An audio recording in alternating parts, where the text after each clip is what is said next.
reactor was always a controversial nuclear power project, like all of them really. But it was marketed as being safe, compact, and virtually pollution-free as far as our skies go anyway. Now it's on the scrap heap, and we are left wondering what went so badly wrong. Chantal brings us up to speed. I believe the opportunity is lost. You haven't got the hardware to show. You haven't got nothing. They seem to have learned nothing from the over-optimism of the pebble bed reactor program. It's been 12 years since South Africa embarked on the Pebble Bed Modular Reactor, or PBMR project. 9 billion rand invested, and nothing to show for it. Not even a license from the National Nuclear Regulator. No clients, no international investors, no sign of the demonstration power plant that was planned and paid for. 10 years ago, Eskom and the South African government decided to get into the business of building and selling nuclear reactors to the world. It was hailed as one of the solutions to South Africa's energy crisis, but it was controversial technology that came under fire from groups like Earthlight Africa, which wanted to halt the experiment. The then Public Enterprises Minister, Alec Irwin, defended the PBMR. This is not experimental. We've already had operating examples of this. What we're doing is industrializing that. At the taxpayers' expense. The former minister in Thabo Mbeki's cabinet remained one of the project's most zealous cheerleaders. I think it's very fair. I think it's very far-sighted. And I'm quite sure the majority of South Africans will have that vision to improve the economy of South Africa. In 1998, we were told that a demonstration plant was going to take 5 years to complete at a cost of 2 billion rands. A decade later, the estimate is that the nuclear reactor will only be ready by 2015, and the cost, 20 billion rands. 10 years behind schedule at 10 times the cost. I know you're going to carry on because it's the start of your program. Digging and digging to find out that there's some problem, lurking secretly in the midst of it all. Absolutely right, Minister Irwin. We kept on digging, and so did his successor, Barbara Hogan. 2 years and 9 billion rand down the line, she halted the project. The initial plan was for the South African government and Eskom to create a demonstration plant. The focus then moved to turning this into a commercial concern. They would sell reactors to countries around the world and thus boost the potential for foreign currency. Well, I expected that I will be part of a project team that will produce deliverables on time, which did not always happen. Fritz Lowe worked for PBMR for 8 years as a software engineer. I was saying that we were looking for troubles by not doing things right. Please close this thing down. It is not, we cannot throw good money after bad money. By 2008, American shareholder Exelon had pulled out, and the only remaining international shareholder was American nuclear company Westinghouse. But only on paper. No further funding was provided. They have been bidding in an American government program called the Next Generation Nuclear Plant. And last year, Westinghouse won a contract for about $20 million on the basis of using pebble bed modular reactor technology that they had got from South Africa. Steve Thomas is Professor in Energy Policy at Greenwich University in London. In 2002, the South African government asked him to write a report in which he was critical of the prospects of the PBMR. Now, why do you think South Africa turned a blind eye to the fact that it wasn't getting money from its investor? I think they thought that people would be impressed by the prestige that goes with the name Westinghouse, so they really didn't want to rock the boat. Despite numerous PBMR assurances, no new investors climbed on board, and more than 80% of the 9 billion rand invested in PBMR came from the South African government. The other investors were the Industrial Development Corporation of South Africa and Eskom itself. So it was mostly public money, South African public money. And public money began drying up.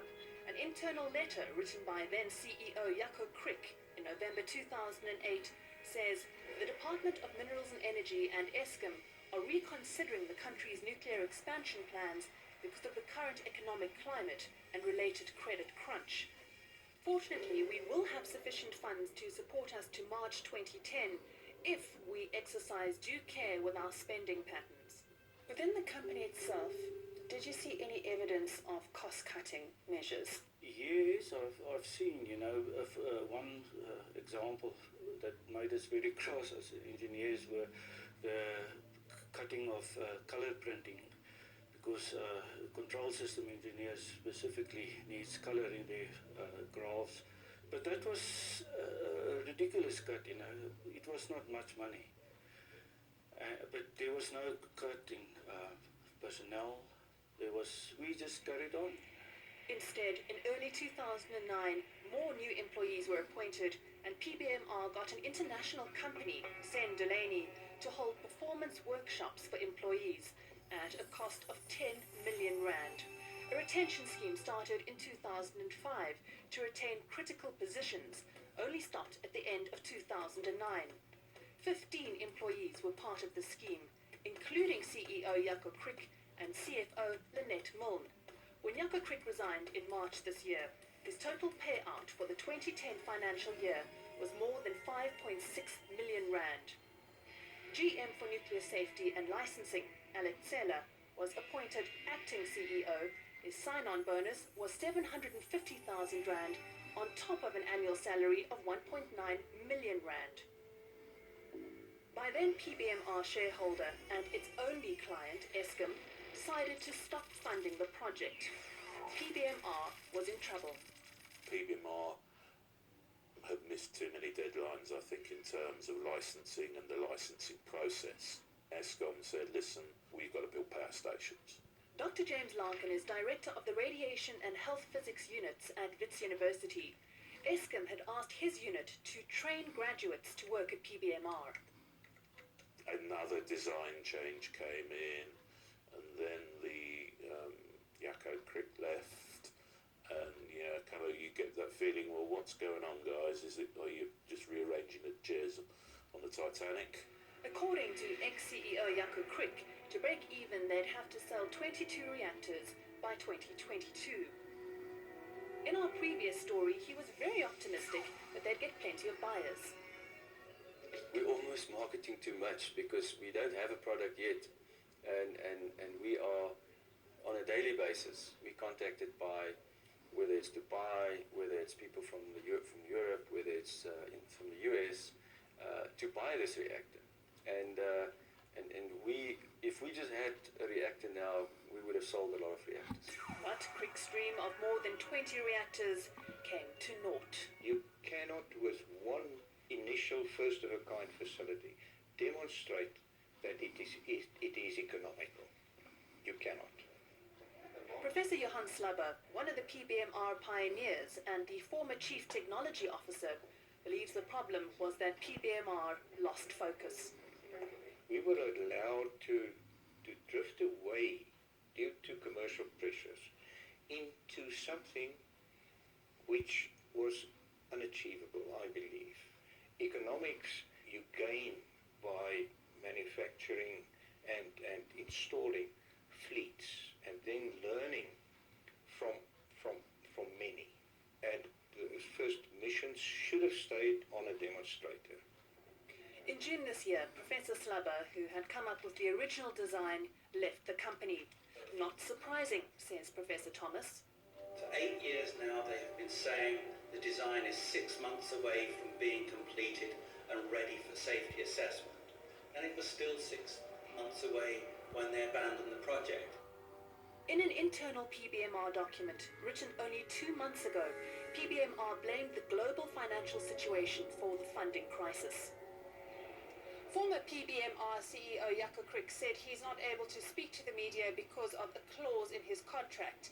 He referred us through to acting CEO Alex Seller, who referred us through to the Department of Public Enterprises. The current Minister of Public Enterprises, Barbara Hogan, said in a statement that it was PBMR's inability to acquire additional investment and a customer that necessitated government stopping funding, especially as an estimated further 30 billion rand would be required to commercialize it. At last, government had woken up. It's inconceivable that that amount of money could have been spent for so long with so little to show for it if there wasn't the strongest support from the highest levels of government.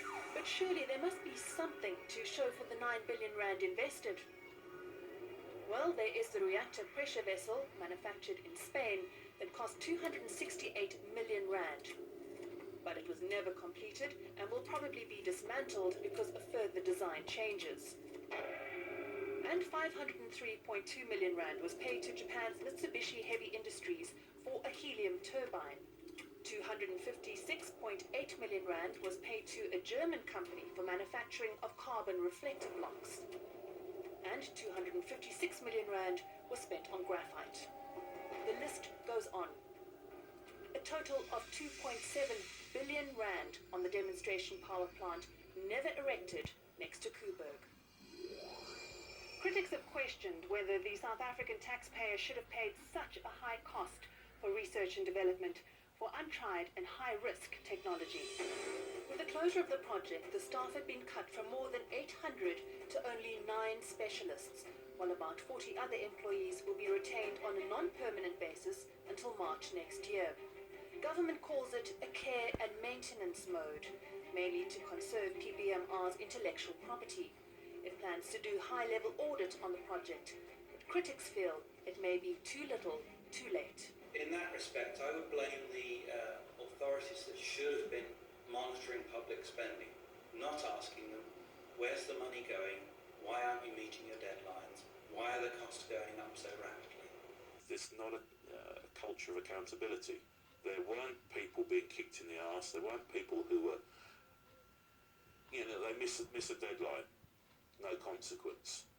If money wasted on the PBMR project had been ploughed into other projects, South Africa might not be facing its current power shortage, and South Africans might be looking forward to less crippling electricity bills. But I think the much bigger cost was the opportunity cost of that money. What you didn't do because you were relying on the pebble bed reactor to save the electricity system. You can look at things like energy efficiency, renewables, simple use of natural gas. All of those were neglected for 12 years. As a result of that, the electricity system is now in disrepair. The Department of Energy is currently developing its new integrated resource plan to meet long-term electricity needs. Government has plans for several nuclear power plants to be built by 2023. From an energy perspective, what does the next 7 years hold for us? It's going to be nip and tuck, although Eskom might deny it. If they have the perfect storm, if you like, of a couple of different situations, we are going to have the blackouts that we had before. I think the positive is that we know how not to do it. And we can also show the world that maybe one must be careful, governments must be careful to tackle a project like this if they are not 100% sure it will work. And maybe that is the point. And